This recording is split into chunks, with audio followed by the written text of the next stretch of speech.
Welcome back sa aking YouTube channel. So ayun guys, good news para sa mga kapamilya na patuloy na umaasa na mabigyan ng panibagong prangkisa ang ABS-CBN at mapanood ulit ang mga dekalibreng palabas ng ABS-CBN sa sariling tahanan. So ayun, si Representative Joey Salceda ng Albay nag-file ng panibagong bill upang mabigyan ng panibagong prangkisa ang ABS-CBN. So, ayan, nakikita natin guys. So, ayan.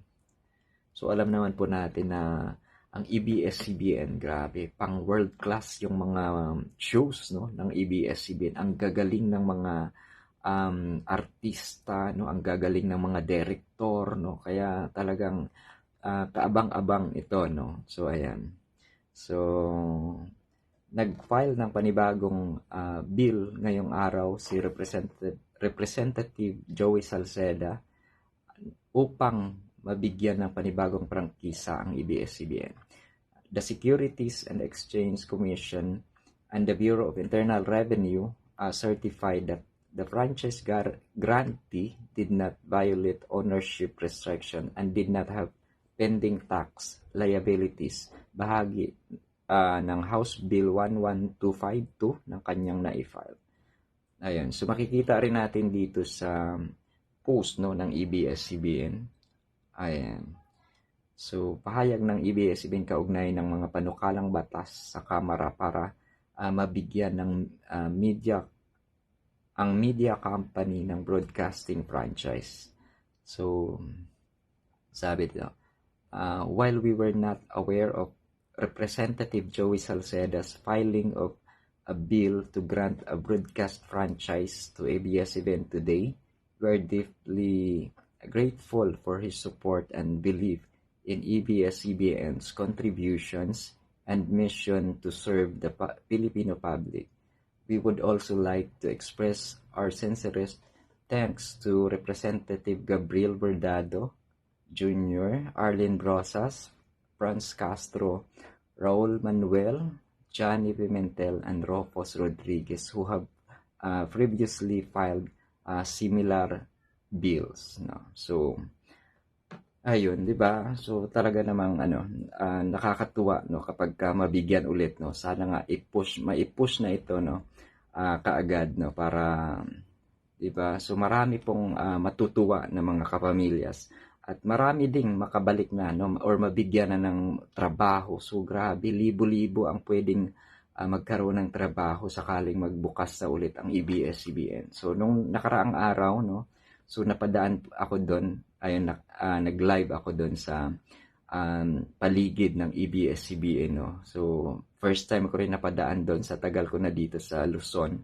So ayun, parang nakakamiss lang ulit, no? Kasi mula nung kabataan ko, so ABS-CBN din talagang malakas sa amin, no? Yun yung pinapanood talaga doon karamihan sa Negros, no? So, talagang, napakaganda ng mga palabas ng ABS-CBN, pang world class, no? Ang ganda ng mga shows talaga ng ABS-CBN. So, kung sakaling makabalik sila, di ba? So, napakaraming maserbisyuhan nila no, lalong-lalo na dito sa Pilipinas no, na talagang nandyan kaagad yung ABS-CBN no, lalong-lalo na sa oras ng kalamidad, di ba? So makikita natin na at talaga natin na in the service of Filipino no, ang ABS-CBN kasi kahit saang sulok ng Pilipinas talagang nandun sila kapag may oras ng mga kalamidad, di ba? So makikita natin yung ABS-CBN Foundation, no? So yun, naalala ko dati mga Bantay Bata 163, no?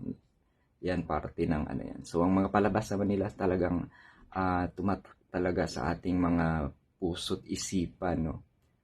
Napakarami po nung mga kabataan natin, lalo na yung 90s, no? So ayun, sana nga no, mapagbigyan ng panibagong prangkisa ang ABS-CBN. So, di ba? Pag nagbukas yan, sigurado pupunta na ako talaga, no? Kasi kung kailan pa nagsarado, kung kailan sarado na, saka pa ako napadaan nung nakarang araw, no? At nakita talaga ang doon sa labas lang ako ng compound nila, no. So yun, no. So maraming matutuwa. At syempre, alam naman po natin na panahon ni Digong na isara yung ABS-CBN. So alam ko marami na namang magkomento, marami na namang tatahol dito sa pag-file ng bill, no, para mapagbigyan ulit, no, ng prangkisa. So nasa sa kanila na lang po 'yan, no. So ito yung, 'di ba? So napakagandang mangyayari sakali, no. So yun guys, no. Abangan na lang po natin, no, kung kailan talaga or kung mai-push ba talaga na magkaroon ng panibagong franchise ang ABS-CBN. So yun na nga guys, kung may good news, may bad news naman. So isang PBBM vlogger na naka-base sa Davao ang pinatay. So napanood ko itong vlog ni Alicia Comments, no. So hindi pa alam kung konektado ba sa politika, sa personal na buhay or sa negosyo. So ayan, ito guys. Mahal, usap nga tayo. Itong taong to, pakita ko yung picture niya. Ito si Jacob Arroyo.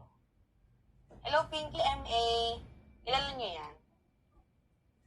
Sige nga, press 1 sa nakakakilala. Kasi kung hindi niyo siya nakikilala dito, pero I think dito nakilala niyo siya sa picture na to.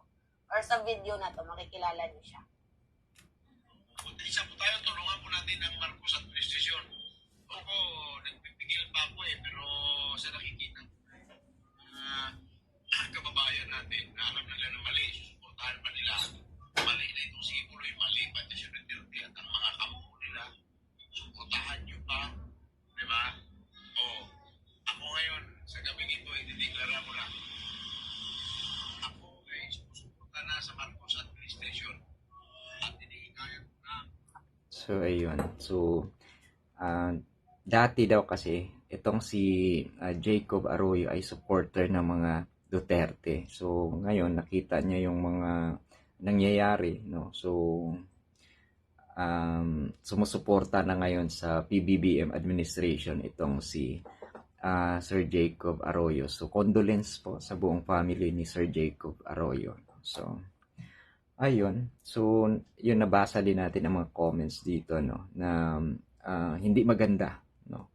Kasi nga may nagbanta raw talaga sa mga PBBM vloggers na isa-isahin, no. So ito guys. Ayan, sabi dito. Isang follower ni Alicia Comments, no, nag-komento dito. Narinig ko din na sinasabi, di ko nabanggitin yung pangalan, na lahat ng PBBM vloggers ay isa-isahin daw nila. Kaya mag-ingat kayo mga PBBM vloggers. Ayan, di ba? So, grabe. Ganun ba talaga sila, no? Laging nagbabanta, no? So, kakaiba, no? So, kaya mag-ingat po, no, sa lahat po ng ating mga kakilalang PBBM vloggers, no, na vocal ngayon sa mga tungkol sa mga Duterte, no. So mag-ingat po kayo. Mag-ingat kayong lahat, no? So ayun. Grabe, no. Ayan, so yun lang guys, no. Thank you so much for watching. Huwag kalimutan po mag-like, no, mag-comments dito sa video na ito. So mag-ingat po ang lahat. God bless po. Bye.